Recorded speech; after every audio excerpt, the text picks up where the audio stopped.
அண்மை செய்தி.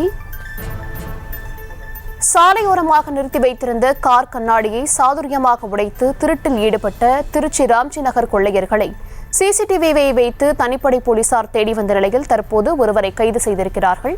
விவரங்களுடன் இணைகிறார் செய்தியாளர் சுதர்ஷன். சுதர்ஷன், விவரங்களை வழங்கலாம். வணக்கம்.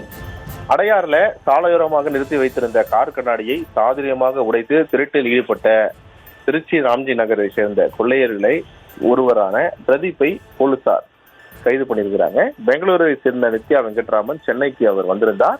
கடந்த 27ஆம் தேதி நித்யா சென்னை அடையாறு காந்தி நகர்ல இருக்கக்கூடிய மெயின் ரோட்ல காரை சாலையோரமாக நிறுத்திவிட்டு அதன் பிறகு பியூட்டி பார்லர் சென்று திரும்ப அந்த காரை எடுக்க போகும்போது தான் அவருக்கு அதிர்ச்சியான ஒரு விஷயம் காத்திருந்தது. காருடைய கண்ணாடி உடைக்கப்பட்டு உள்ளிருந்து லேப்டாப் மற்றும் அவருடைய கைப்பையானது திருடு போயிருந்தது.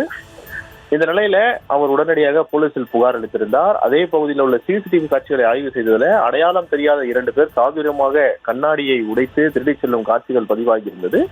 இதை வைத்து போலீசார் விசாரணையை மேற்கொண்டு வந்த நிலையில இந்த கொள்ளையர்கள் திருச்சி ராம்ஜி நகர் பகுதியை சேர்ந்தவர்கள் அப்படின்னு சொல்லிட்டு தெரிய வந்தது.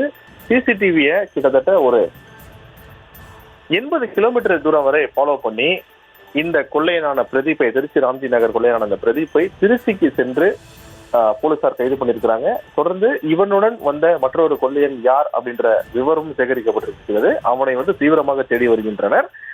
உதயகுமார் தலைமறைவாகி இருக்கிறான். அந்த உதயகுமாரை பிடிப்பதற்கும் தனிப்படையானது அமைக்கப்பட்டிருக்கிறது. இந்த பிரதீப்பை கைது செய்து தொடர்ந்து எத்தனை பேர் வந்தாங்க அப்படின்ற விசாரணையை மேற்கொண்டு வருகிறார்கள். ராம்ஜி நகர் கொள்ளையர்கள் சென்னைக்குள் ஊடுருவியது கண்டுபிடிக்கப்பட்டிருக்கிறது. அது மட்டும் இல்லாம சென்னையில இன்னும் எத்தனை பேர் இந்த கொள்ளையில ஈடுபட்டு வராங்க அப்படின்ற விவரங்களும் இந்த பிரதீப் மூலமாக சேகரித்து வராங்க. தொடர்ந்து இந்த உதயகுமாரை பிடிப்பதற்கு தனிப்படை அமைக்கப்பட்டு அவரை பிடித்த பின்புதான் காரில் இருந்து திருடப்பட்ட பொருட்கள் அனைத்துமே பறிமுதல் செய்யப்படும் அப்படின்னு சொல்லிட்டு அதிகாரிகள் தரப்புல சொல்லப்படுகிறது.